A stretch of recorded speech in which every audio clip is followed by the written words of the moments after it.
Ethereum, the revolutionary network that promised to do everything differently. No banks, no censorship, no corruption, just pure mathematical truth. Immutable, transparent, and decentralized.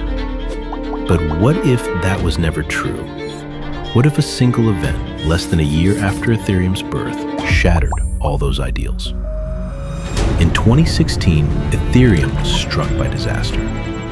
An attack from the inside, not just on the code, but on the trust of an entire community. And the solution might have been even more shocking than the hack itself. This is the story of the DAO, the experiment that almost killed Ethereum, and how a young, idealistic community chose to say the blockchain is sacred until it hurts. It all started with a dream. Not just the dream of some programmer in a basement, but a full-blown ideology. One shared by thousands of early adopters and crypto believers. The dream of a world where companies, organizations, even governments could be governed without humans, just code. And from that dream came an idea, the DAO. DAO stands for Decentralized Autonomous Organization. A company without a CEO, no boardrooms, no politics, just a smart contract on the Ethereum blockchain.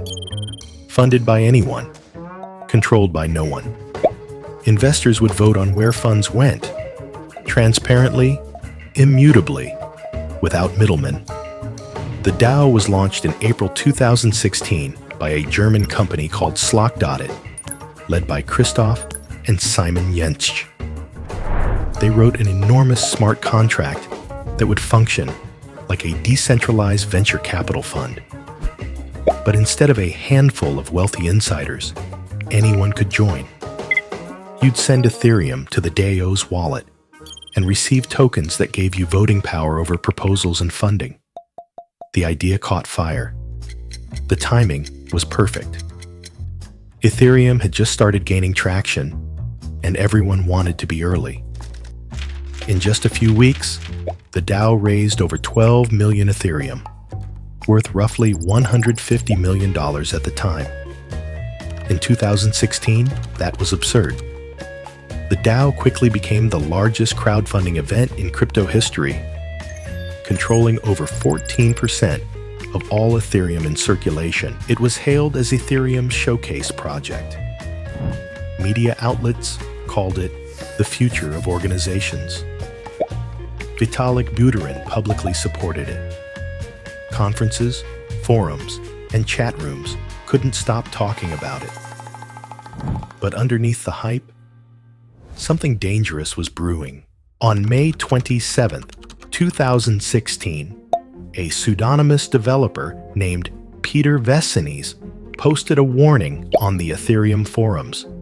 He'd discovered unsafe patterns in the DAO's code, vulnerabilities that could allow for a re-entrancy attack, where a function calls itself repeatedly before an account balance is updated.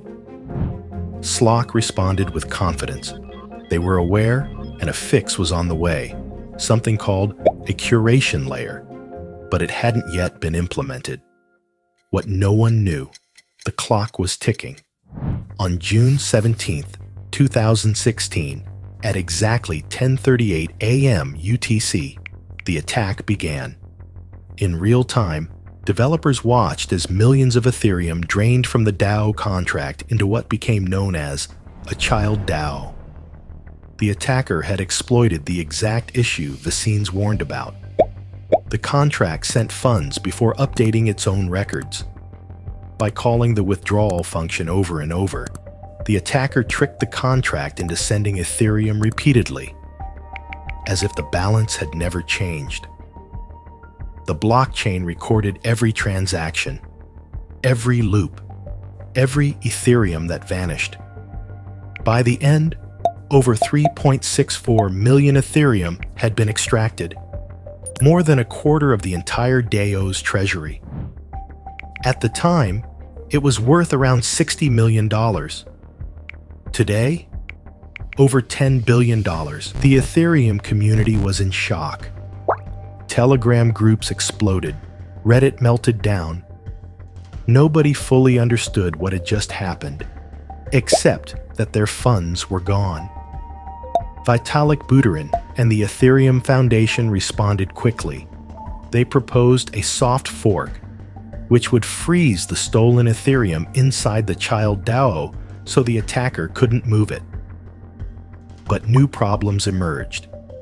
Security researchers found that the soft fork was vulnerable to denial of service attacks, which could paralyze the entire Ethereum network.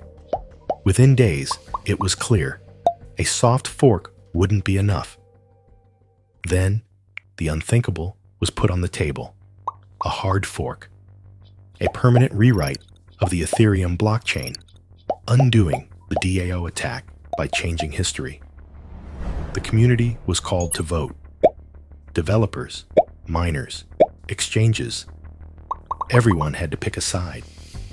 And on July 20th, 2016, at block 1,920,000, the fork went live. From that moment on, Ethereum split into two paths. One chain, the one we now know as Ethereum, chose to reverse the hack and return the stolen funds. The other, Ethereum Classic, kept everything as it was, leaving the hack permanently on the record. Two blockchains, born from one decision. One chose recovery, the other chose immutability. The split was historic. Some believed Ethereum had been saved. Others believed Ethereum had been betrayed. The phrase "code is law," the core philosophy behind smart contracts, had been violated.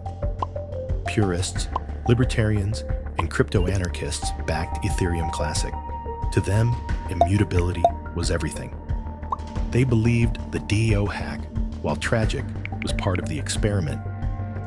Fixing it meant admitting the system had a central authority after all. But most investors cared about one thing: getting their money back.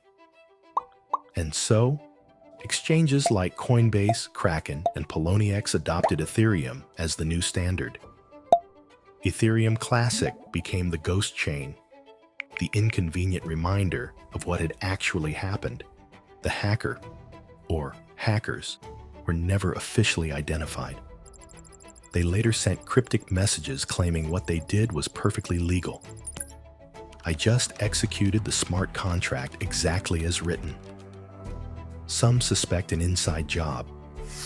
Others point to sophisticated planning involving multiple wallets and delayed deployments. What's certain? The stolen Ethereum was rendered useless on the new chain. But on Ethereum Classic, it's still there, untouched, unclaimed, and accessible. Meanwhile, Ethereum exploded in popularity. It became the home of DeFi, NFTs, stablecoins, Layer 2 networks, and modern DAOs. Ironically, the project that was nearly destroyed by the DAO became a launchpad for a new financial internet. But in the shadows of that success lies a truth Ethereum can't erase. The world's most powerful smart contract platform began by breaking its own rules. So what's the truth? Is Ethereum a flexible, mature system that fixes problems when they arise? Or is it a network that abandoned its core values the first time things got messy? The DAO wasn't just a hack. It was a mirror, a moment where the ideals of decentralization met the reality of human fear, greed, and control. And the real question isn't what happened in 2016. It's what will happen next time a smart contract breaks. Drop your thoughts in the comments. Was this the right decision? Or did Ethereum sell its soul? And if you want more raw, untold stories from the dark corners of crypto, subscribe. Because this was just the beginning.